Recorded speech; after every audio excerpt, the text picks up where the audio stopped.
السلام عليكم ورحمة الله وبركاته. طلاب يا حبايبي في كل بيت وفي كل مكان وفي كل محافظة، أهلا وسهلا بيكم. النهارده إن شاء الله يا سينيور 1 هنكمل باقي حلقاتنا وباقي السلسلة بتاعتنا لحل أسئلة التقييمات للجزء الخامس، وبكده أكون وصلتك لنهاية المطاف لامتحان شهر أكتوبر. انتظر مننا أكبر مفاجأة تنزل لك لامتحان شهر أكتوبر، وخلي بالك مش نسيك كلنا معاك، وعمر سليمان مش فرد، عمر سليمان كتيبة، عمر سليمان فكرة لا تنتهي، ولكن حضرتك اللي هتنفذ لنا ده في قلب ورقة امتحانك، حضرتك اللي هتخش الورقه وتكتب فيها اسمك وتحل وانت بتلعب باسم عمر سليمان، والناس اللي شغاله معاه كلها تعبهم ومجهودهم بيبان عندك في ورقه امتحانك. شد حيلك، هنبتدي مع بعض التقييم الخامس ونتكلم فيه سريعا عن جزئيه الانزيم. هو حاطط اسئله مش كتير، وهي الجزئيه او النص صفحه اللي احنا قلنا هننزلها واحنا بنعمل السمري السريع وهنتكلم عليها، ولكن دلوقتي انا هفهمها لك واحنا بنحل، هفهمها لك سريعا واحنا بنتكلم في جزئيه الحل.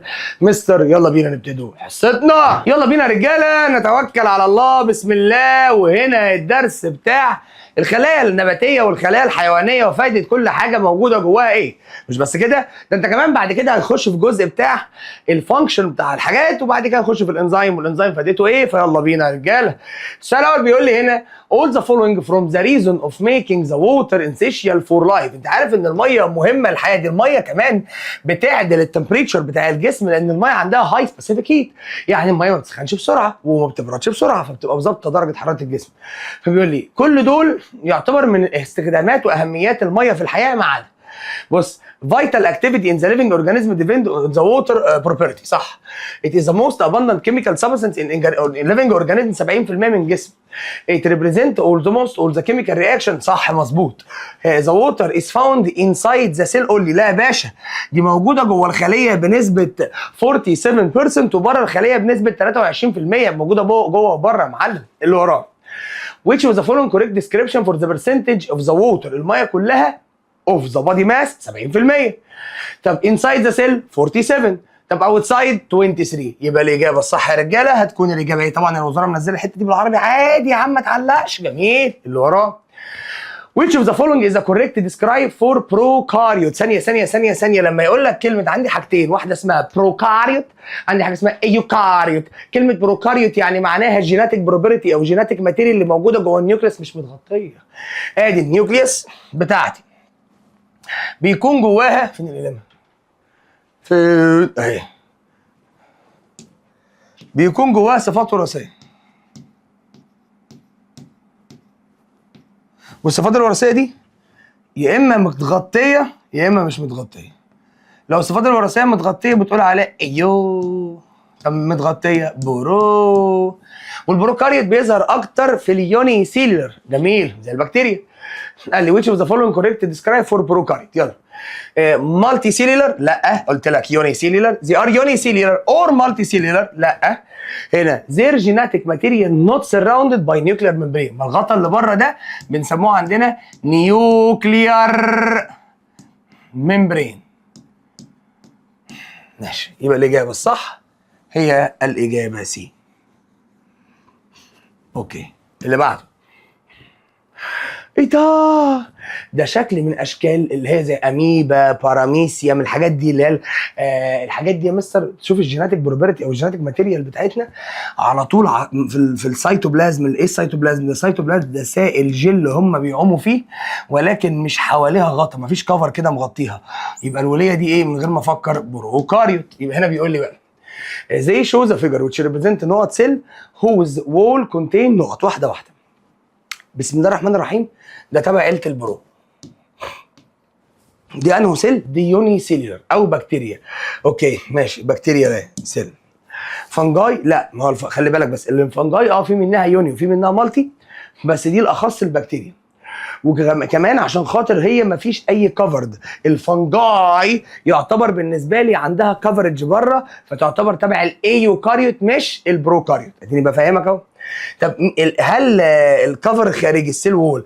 احنا قلنا البروكاريوت في غطاء خارجي حواليها اسمه سيل وول، مصنوع من ايه؟ بص، في البلانت سيل كان مصنوع من السيلولوز، في الفنجاي مصنوع من حاجه اسمها كيتاين او الكيتين، سيتين، كيتين دول بالسين، كيتين. جميل، ده الفنجاي.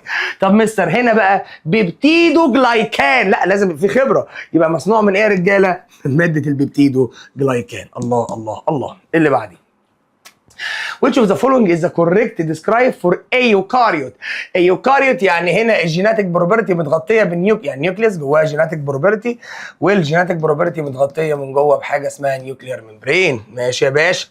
قال لي بقى هنا they are all unicellular. قول لي لا مش قول لك. مالتي قول لي لا هقول لك. their genetic material not surrounding لا surrounding their cell contain nuclear surrounding by the membrane and specialized organelles. انا قلت لك لما احنا نبقى تبع الايوكاريوت، والايوكاريوت عشان في منها المالتي سيلولر فبالتالي فيها اورجانلز كتير، فتكون الاجابه الصح هي الاجابه دي. السؤال اللي بعده يا باشا مصر، باشا العالم، باشا البلد. the figure shows the structure of the plant cell. ادي plant cell which organelles are not found in animal cell. مين اللي موجود في البلانت مش موجود في الانيمال؟ صلوا على النبي. الانيمال عنده بلازما ممبرين، عنده طبقه واحده بس اسمها بلازما، والبلازما ممبرين بنقول عليها سيمي بيرميبل. عارفين باي سيمي بيرميبل؟ يعني هي بتدخل اللي هي عاوزاه وما بتدخلش اللي هي مش عاوزاه، بتنقي. بيقولوا عليها سيلكتيف. خبره يا باشا، لازم تبقى عندنا خبره فيها، يبقى اسمها سيمي بيرميبل او سيلكتيف. اما السيل وول بيقولوا عليها نوت سيلكتيف بيرميبل، بتعدي اي حد في اي حته في اي مكان. ده مين ده؟ السيل وول. يبقى الحاجه اللي موجوده هنا في النبات هي السيل وول. ماشي. ايه تاني؟ قال لي يا مستر البتاعه الخضراء دي انت قلت لي اسمها كلورو بلاست او جرين بلاستيد.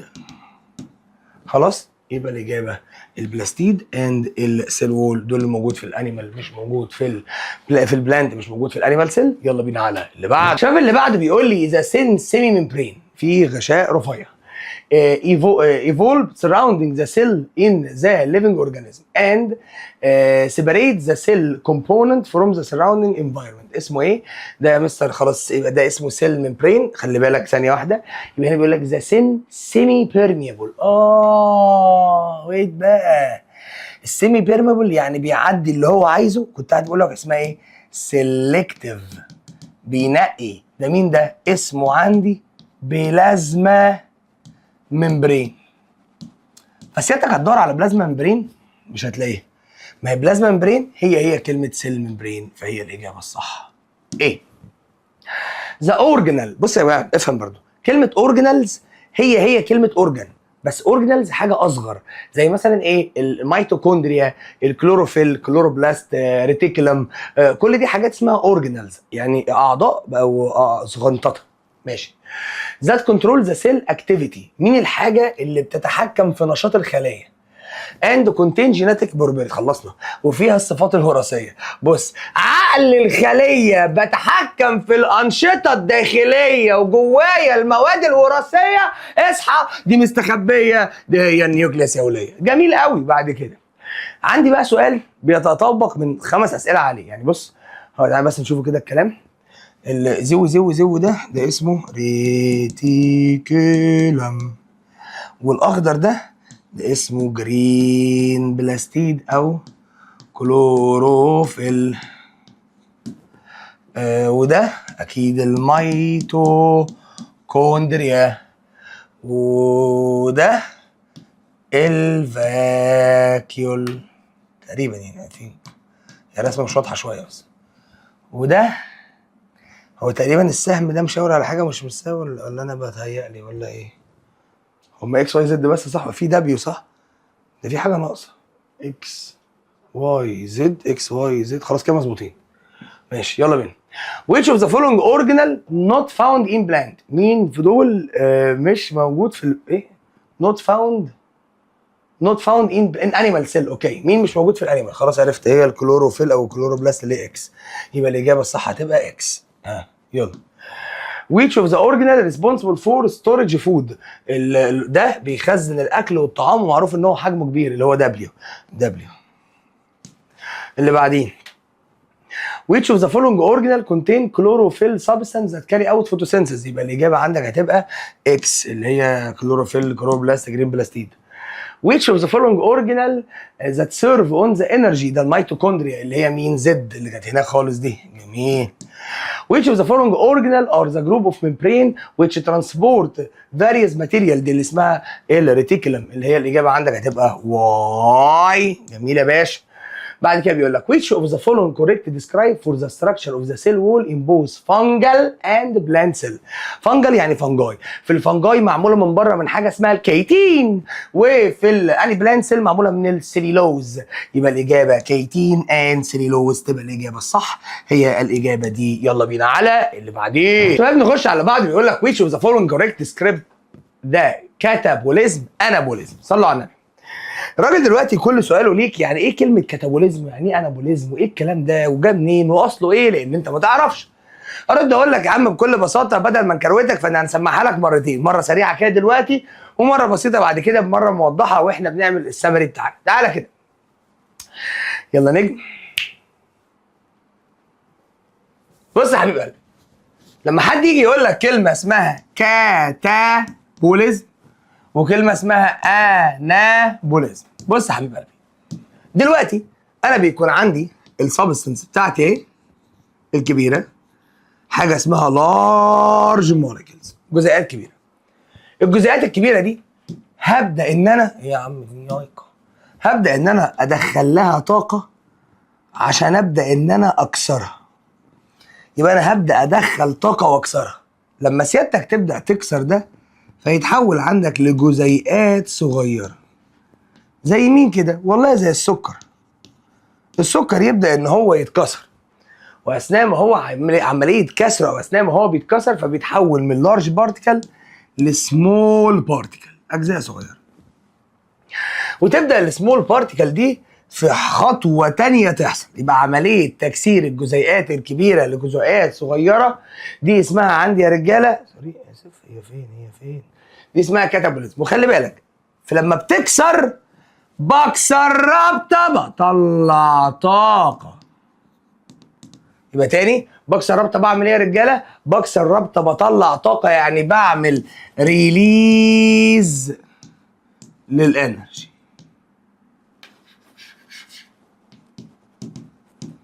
يبقى بكسر رابطه تلاقيني عملت ايه على طول؟ طلعت الطاقه. كسرت رابطه يبقى انا هنا في طاقه طالعه، طاقه طاقه طاقه طاقه طاقه طاقه طاقه طاقه طالعه. جميل. طب مستر ركز بقى في الحته دي. طب انا لما كسرت الحاجه، فانت كسرت الحاجه الكبيره لحاجات صغيره زي عمليه البريكنج داون اوف شوجر، بتكسر السكر. وبعدين بعد ما بقينا كسرنا الحاجات الكبيره فالحاجات الصغيره دي ممكن نبدا ان احنا نجمعها مع بعض. زي مين كده؟ قال لي عندنا حاجه اسمها امينو اسيد. ممكن اجمع.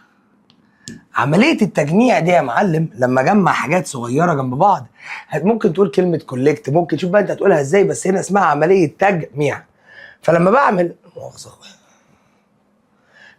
عمليه تجميع للحاجات الصغيره عشان اطلع منها حاجه كبيره، يبقى الحاجات الصغيره اطلع منها حاجه حجمها كبير. فلما اطلع حاجه حجمها كبير زي مين؟ الامينو اسيد يتجمع يديني البروتين اللي هو العضلات اللي موجوده في جسم المعالج. فهنا يا مستر انا بعمل في اللحظه دي اثناء عمليه التجميع، فانا كل اللي بعمله عندك يا استاذ محترم ان انا يا مستر بعمل ايه؟ قال لي بعمل كونسيومينج الانرجي. يعني ايه كونسيوم؟ كونسيوم يعني انرجي، استهلاك طاقه.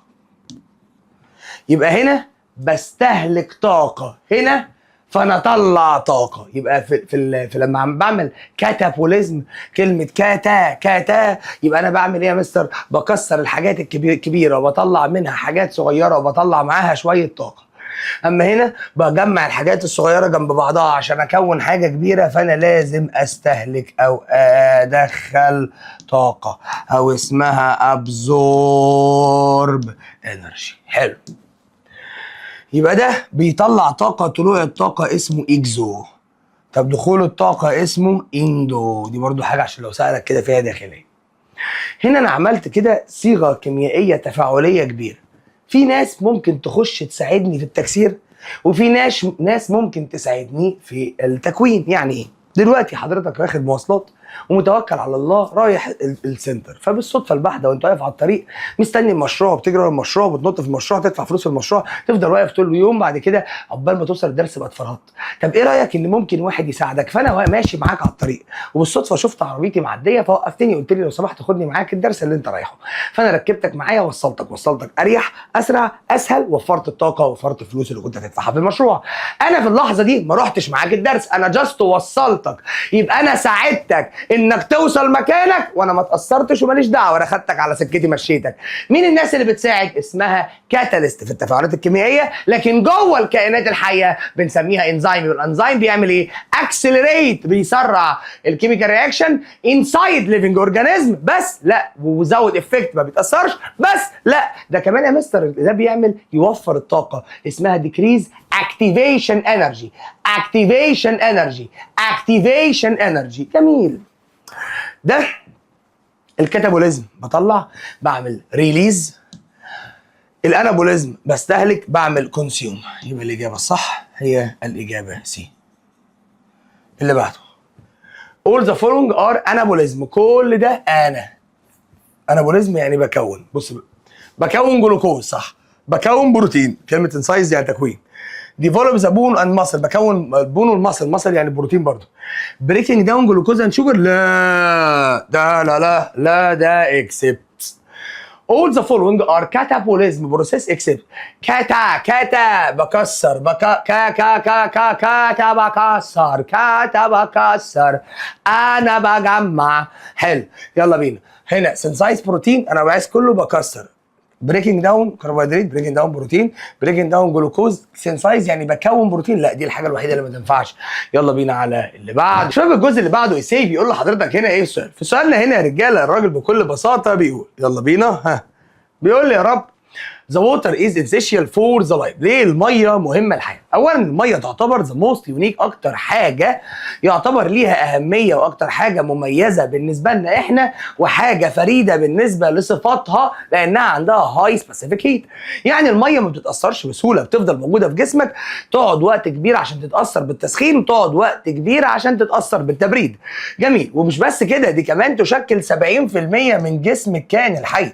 يعني هي تعتبر اكتر حاجه منتشره جوه الاجسام الكائنات الحيه البيولوجيه، وكمان انها موجوده جوه الخليه وبره الخليه بنسبه 47 و23. ادي واحد. اتنين ذا سيل وول، معلش ثانيه بس عشان تقيل سيكا من هنا.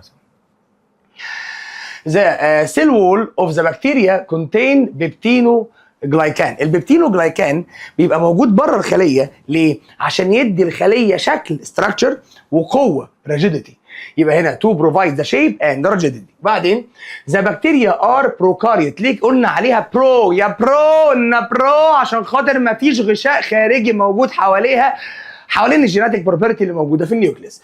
No nuclear membrane around or surrounding the genetic material. اللي وراه the living organism of maintain the stable internal temperature for، بص بقى فلكتش على طول كده تشانز. يعني ايه الكلمه دي يا رجاله معناها ايه؟ اوتسايد. بالبلدي عشان نقولها لك هي ليه الخلايا بتاعتنا او الليفنج اورجانيزم عندها استقرار داخلي في الحراره الداخليه. ليه بقى؟ هقول لي معليك الاستقرار الداخلي نتيجه لوجود الميه، لان الميه تشكل 70% والميه عندها هاي سبيسيفيك هيت، فما بتتاثرش بالحراره ولا بتسخن بسرعه ولا بتبرد بسرعه، فبتفضل محافظه على درجتها لفترات طويله. اللي وراه water considers the basic factor of maintaining the internal balance for the complex chemical activity. ليه؟ لان الميه مهمة عندنا لأنها بتخش مباشرة في كل التفاعلات البيولوجية جوه الكائن الحي. يبقى المية عندنا directly precipitate in the metabolic process، يعني بتخش وتشارك في التفاعلات الميتابوليزمية، يعني بالبلدي بتشارك كل التفاعلات البيولوجية اللي في الكائن الحي مباشرة. وبعدين عندي جراف بيوضح ما بين البروكاريوت والايوكاريوت. بص يا باشا، البروكاريوت دايما يوني سيلولر يعني وحيده الخليه، اما الايوكاريوت ممكن تبقى يوني ممكن تبقى مالتي. طب بالنسبه للبريزنس اوف ذا نيوكلير ممبرين اللي هو الغشاء الخارجي، هنا مفيش غشاء خارجي، هنا في غشاء خارجي. اكزامبل زي البكتيريا، وهنا يلا بينا فانجاي، بروتيستا، بلانتا، انيميليا. حلو. اللي بعده في الجزئيه اللي بعدها يا رجاله بيقول لي هنا ذا بروتيستا اند فانجاي. واحده واحده. نمبر اوف سيل، قال لي هنا البروتيستا معظم الوقت يوني، وفي بعض الاوقات البسيطه بتبقى سمبل مالتي. اما ده معظم الوقت مالتي، ولكن عندي مثال لواحد يوني، وهو مين يا رجاله؟ اليست. اليست اللي هي ايه؟ الخميره. اللي وراه the ability to make its own food. البروتيستا في منها الهيتيروجينس وفي منها الهيتيروتروفيك والاوتوتروفيك.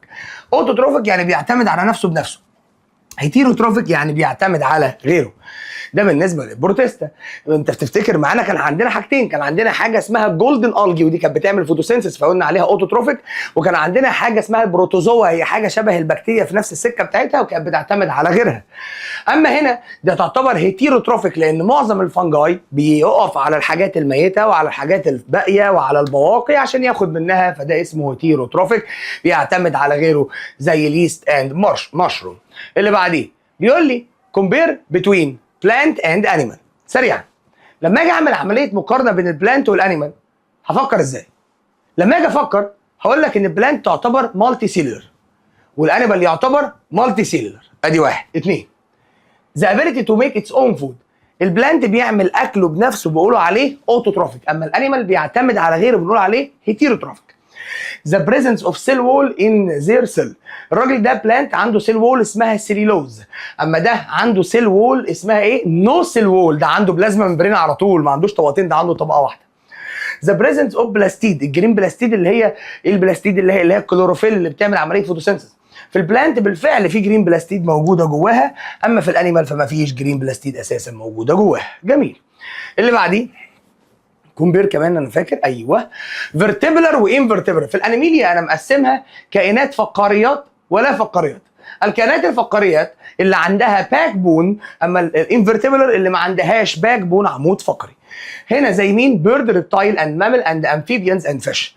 مين اللي ما عندهمش فقرات؟ زي السبونج والستار فيش والجيلي فيش والورم والكلام اللي هي زي المخلول والجندوفلي والحاجات دي، والانسكت يعني الحشرات. جميل. اللي بعده قارن ما بين الكاتابوليك او الكاتابوليزم او عمليه الكاتابوليك بروسيس والانابوليك بروسيس. بصوا بقى، الكاتابوليك بروسيس وهي العمليه اللي بعمل فيها عمليه بريكنج داون، بكسر ذا كيميكال بوند امونج ذا اتوم اوف ذا كومبلكس مولكيول، يعني باجي على المولكيول الغليظه اكسرها زي الشوجر كده او الجلوكوز تو ريليز انرجي، بتطلع طاقه. اما هنا يا مستر وخلي بالك بس ركز، ذا بروسيس اوف ذا بيلدينج ذا لارج، بجيب الحاجات بحاول ابني الحاجات الكبيره and complex molecule from the simple molecule. يبقى هنا بكسر الكومبلكس للسمبل، هنا بكسر، هنا باخد السمبل احوله لكومبلكس، وهنا لازم استهلك طاقه consume energy. طب الانرجي بريكنج داون جلوكوز during عمليه الريسبيريشن. الطاقه ايه؟ انا باخد الطاقه، هنا الطاقه دي داخله ولا طالعه؟ خلي بالك دي حاجه هتقول it is a released energy. لما بعمل عمليه بريكنج داون للجلوكوز during the respiration اثناء عمليه التنفس بروديوس كربون دايوكسيد اند ووتر اند ريليزد انرجي، بطلع طاقه. يبقى هنا طلع طاقه. اما هنا it is a consuming energy during عمليه البيلدينج up of the complex molecule to form simple molecule. بجيب السمبل احطه جنب بعض اكون كومبلكس، وهنا بعمل consume energy. الاكزامبل عندي breaking up of glucose from sugar، اما الاكزامبل هنا بجيب الامينو اسيد احطه جنب بعض اكون البروتين او عمليه الفوتوسينثيس بروسيس. جميل. بعد ذلك يا عم الحاج الراجل رسم لي رسمه، ادي حاجات متوصله ببعضها كسرتها بقت الحاجات بعيده عن بعضها، يبقى دي عمليه تكسير يبقى كاتابوليزم. هنا الحاجات بعيده عن بعضها وصلتها عملت حاجه ضخمه يبقى ده اسمه انابوليزم. فكده وضحنا اكس وواي مين. بيقول لي رايت ذا اكزامبل فور ذا بروسيس. هنقول والله هنا الكاتابوليزم الاكزامبل بتاعها بتاع ايه؟ بريكنج داون اوف جلوكوز اند شوجر. طب الانابوليزم هو فورميشن اوف بروتين فروم امينو اسيد وكمان عمليه الفوتوسينثيس بروسيس. نفس الكلام كل شويه. وات هابن؟ ايه اللي هيحصل يا رجاله محترمين at change the optimal range of the temperature or pH value. بص يا باشا، الانزيم دايما بيشتغل عند درجه حراره معينه وبي اتش معين. ولا يزيد عنه ولا يقل عنه. كل انزيم ليه درجه، انا بالبلدي كده كل حاجه ليها درجه حراره وبي اتش معين. البي اتش ده لو اقل من 7 تبقى اسيد، لو اكتر من 7 تبقى بيز، لو 7 بالظبط تبقى نيوترال. فكل انزيم ليه بي اتش معينه بيحب يشتغل فيها وليه درجه حراره معينه. لو زاد عن ده او قل عن ده الانزيم نشاطه الاكتيفيتي بتاعته هيقل. يعني لو اقل من الرقم او ازيد من الرقم نشاط الانزيم هيقل جرادولي. فبيقول لي هنا each enzyme has optimal temperature and pH، يعني ليه درجه حراره محدده وبي اتش محدد. لو حصل increasing above or decreasing below، لو زاد عن الطبيعي او قل عن الطبيعي، الانزيم في اللحظه دي decrease its activity gradually، يعني بالبلدي بيقل تدريجيا. يلا بينا على اللي بعده. يلا بينا يا شباب على التقييم الخامس للجزء الثاني ليه. بيقول لي يا مستر which of the following structure of the living organism cell perform the function of the person who shown in the figure. عمل ايه ده؟ تعال نشوف الراجل ده عمل ايه. ده بوليس مان، فالبوليس مان ده اللي بيختار الناس اللي هتعدي واللي هتروح عشان دي اشاره مرور يعني وكده. منهج دمه خفيف جدا. ف الراجل ده بينقي على الثانويه العامه الجميله، ده بينقي الناس اللي داخله والناس اللي طالعه. لو عندك اشاره حمراء هتقف، لو عندك اشاره خضراء هتعدي بيبي. مين اللي بيعمل كده؟ هو البلازما ممبرين. حلو جميل. اللي بعديه بيقول the figure represent two cell. طبعا هيقول السيل وول، السيل وول بيعدي كله، اما البلازما ممبرين هنا قلنا عليها سيمي بيرميبل او سيلكتيف. بعدين the figure represent A and B, study it then answer which of the following is true regarding the type of the cell. ماشي واحده واحده. دي سيل A وسيل B، ودي النيوكليس دي النيوكليس، دي سيل فاكيول كبيره ولادي يركزوا معايا، وهنا سيل فاكيول صغيره. يلا بص هناك. طب بيقول لي بقى يا ترى هل ترى طبعا الكبيره ده يبقى ده بلانت سيل، والصغير ده هو الانيمال سيل. فتكون الاجابه عندك ان ايه هي البلانت سيل وبي هي الانيمال سيل. اجابه بي اللي ورا. when study the living organism it was found to be autotrophic, complex in structure, multicellular, has a cell wall and immobile. يعني معناها حاجه متحركه. موبل او موبايل دي معناها حاجه متحركه movable. to which of the following kingdom does its organ belong. يا ترى مين الكومبلكس واوتوتروفيك بياكل نفسه بنفسه ومالتي؟ خلاص عرفتها. كومبلكس واوتوتروفيك يبقى على طول من غير ما تفكر ده البلانت. خلاص يبقى الاجابه الصح هي الاجابه سي بلانتا. which of the following represent the main difference between the golden algae and the yeast. بص الجولدن algae ده تبع البرو تيستا، اما اليست ده تبع الفن جاي، واليست ده يعتبر يوني سيلولر، والجولدن الجي تعتبر تبع برضه اليوني سيلولر. يبقى الاجابه هنا الفرق في التايب بتاع الكينجدم بتاعنا، او هنا بريزنت اوف نيوكليس لا، تايب اوف ذا سيل لا، بريزنس اوف سيتوبلازم برضه لا، تايب اوف نيوتريشن ايوه طبعا. بص ده بيتغذى على ايه؟ الراجل ده بيعمل عمليه فوتوسينثيس بروسيس، يعني الراجل ده بيعتمد على نفسه. يعني الراجل الطيب المحترم الجميل ده بياخد الضوء ويبدا ان هو يحوله براحته. جميل. يبقى ده الجولدن الجي. والراجل ده يعتبر بالنسبه لي خلي بالك من الحاجات اللي تقدر تعمل عمليه اوتوتروفيك، اما ده يعتبر هيتيروتروفيك. تايب اوف نيوتريشن يعني طريقه التغذيه.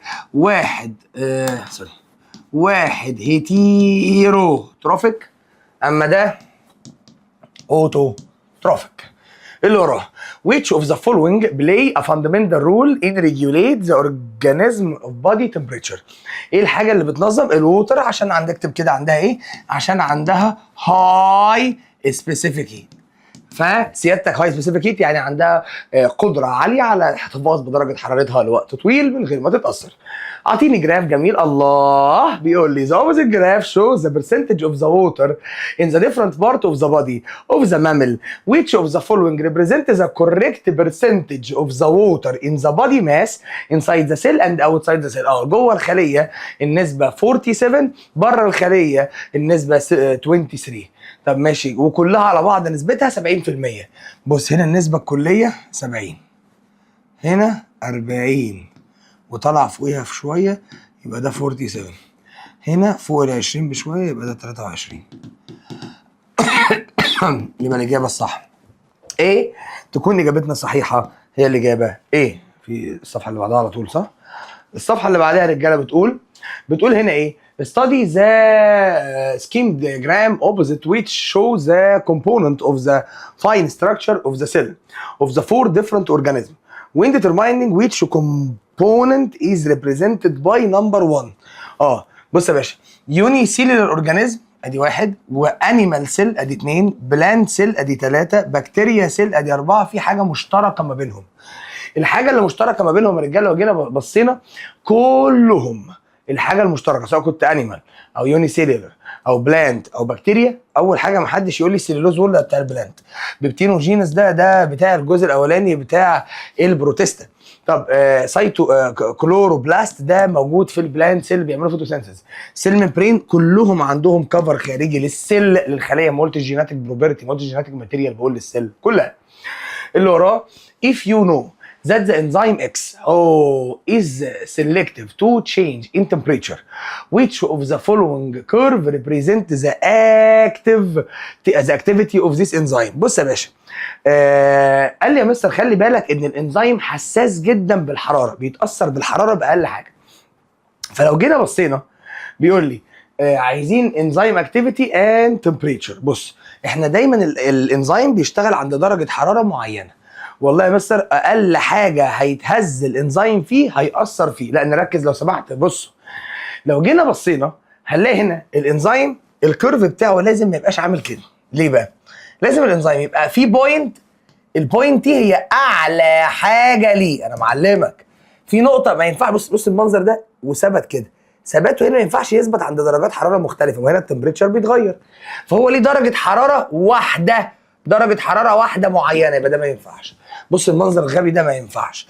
طب ده يا مستر من بيقل، لا غلط. ايه ده برضه؟ بص هنا، بص طلع طلع طلع طلع طلع طلع ثبت عند نقطه معينه، دي الهايست اكتيفيتي بوينت للانزيم، يبقى دي اعلى نقطه عند درجه الحراره دي. لو زادت او قلت عنها ده معناه ان الانزيم اتاثر، فتكون الاجابه الصح هي الاجابه دي. يلا بينا على اللي بعديه. شباب السؤال اللي بعده بيقول from your study for a prokaryote and eukaryote determine which of the following represent all prokaryotes and all eukaryotes.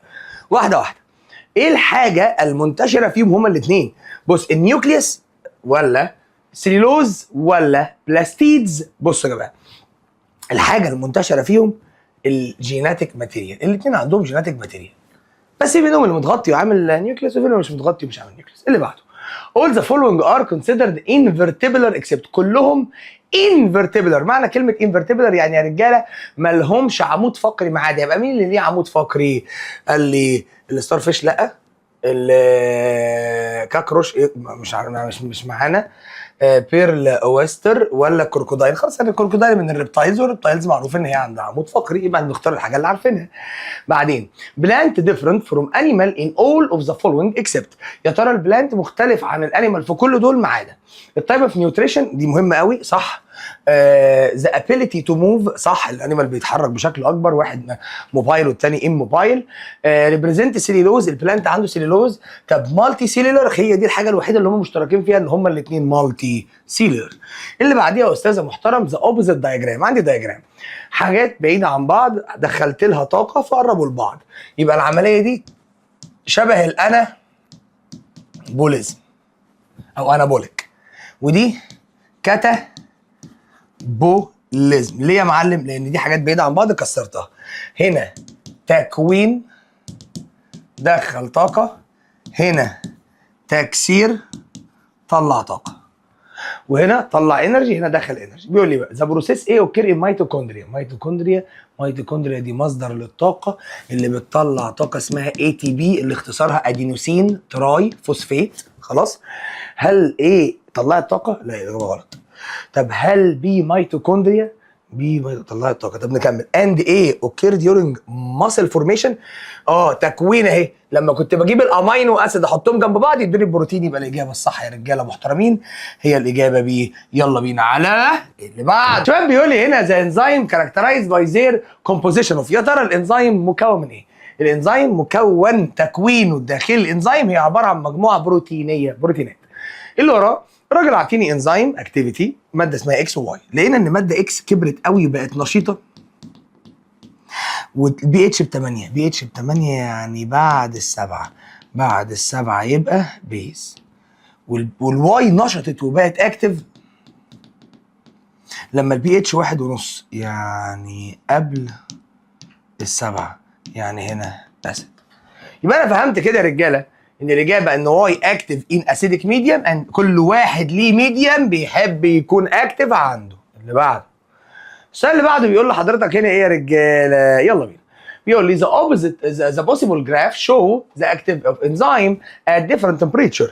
study the curve and determine which of the following is true. مين الجمله دي صح؟ طبعا بصينا كده هتلاقي ان هنا في النص كده ما بين ال 40 وال 50 عند ال 45 دي اعلى نقطه، وبعد كده ده اعلى اكتيف بوينت للانزيم. بعد كده بدات تقل قلت لك اهم حاجه في نقطه معينه وبي اتش معين.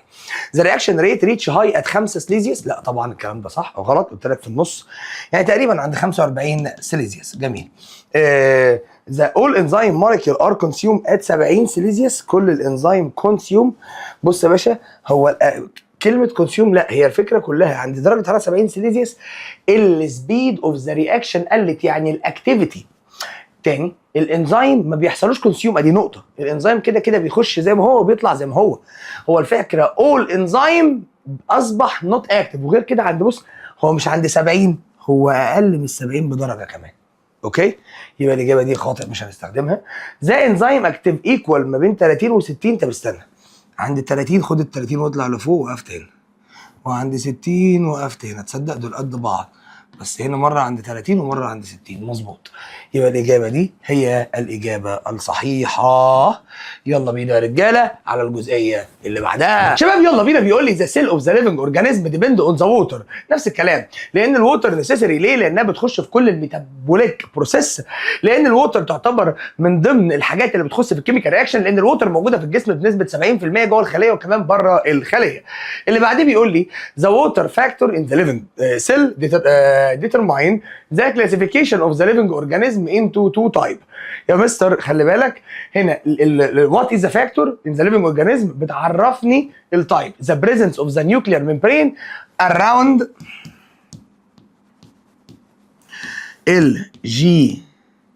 genetic material. اللي بعده في الجزئيه اللي بعدها يا سيدي بيقول لي determine the factor by which the eukaryotic organism are classified.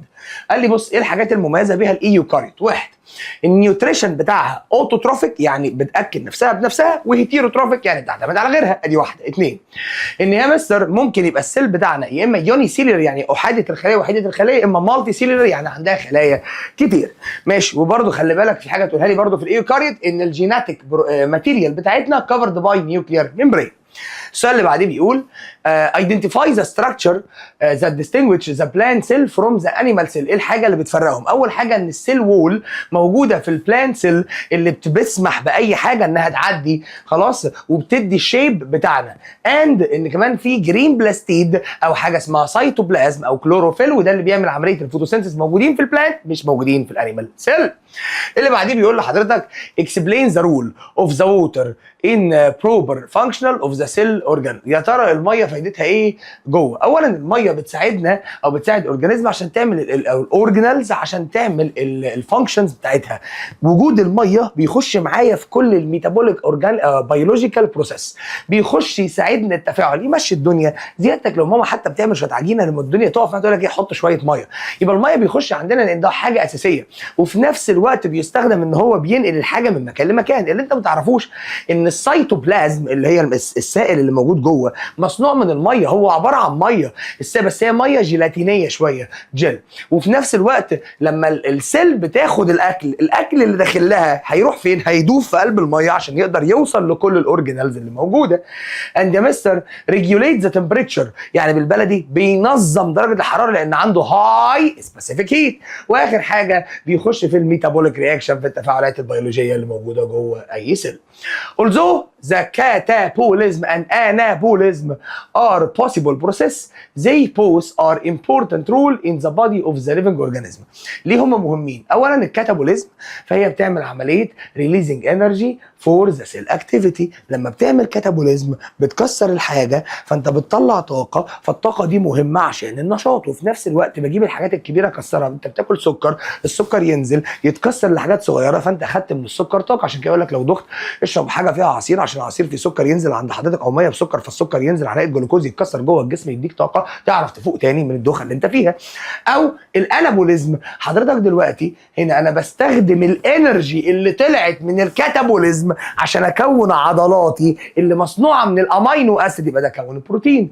او عامه باخد الامينو اسيد اجمعهم جنب بعض، او عمليه الفوتوسينثيز بالنسبه للنبات بيعمل اكله بنفسه. طب explain the importance of enzyme in the vital process within the body of the living organism. الانزيم كل شغلته ان هو بيعمل increasing the speed of the metabolic reaction. خلاص chemical reaction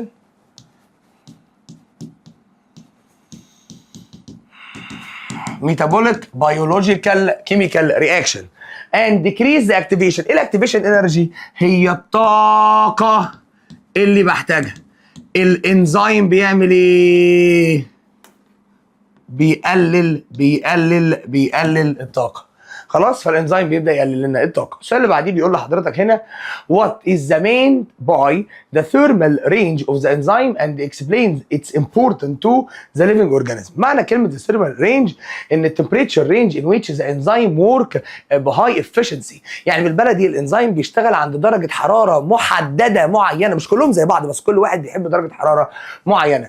وimportant ليه؟ because outside the range سواء كان below او كان after او before، اكتر او اقل، بعديه او قدامه، the enzyme shape change and الاكتيفيتي عندنا مش ستوب، ممكن نقول decrease gradually زي ما قلنا بالظبط انها بتقل تدريجيا. يبقى لازم في رينج معين لدرجه الحراره تقدر الانزيم تشتغل من عليه. وبكده يا ساده محترمين انا بحب اقول لكم ان انت خلصت كمان معانا التقييم الخامس لمعاليك، وبكده تكون انتهيت، وبكده عمر سليمان معاك وراك وفي ظهرك، مش عايز منك غير دعوه حلوه بس. بحبك جدا، معاك يا سينيور 1، واثق فيكم في امتحان شهر اكتوبر هتكسروا الدنيا. عمر سليمان هيفضل رمز من رموز اسباب نجاح حضرتك، بس انت اللي هتطبق النجاح ده وتوري الناس قد ايه احنا تعبنا واجتهدنا مع حضرتك. ومن القلب بقول لك we never give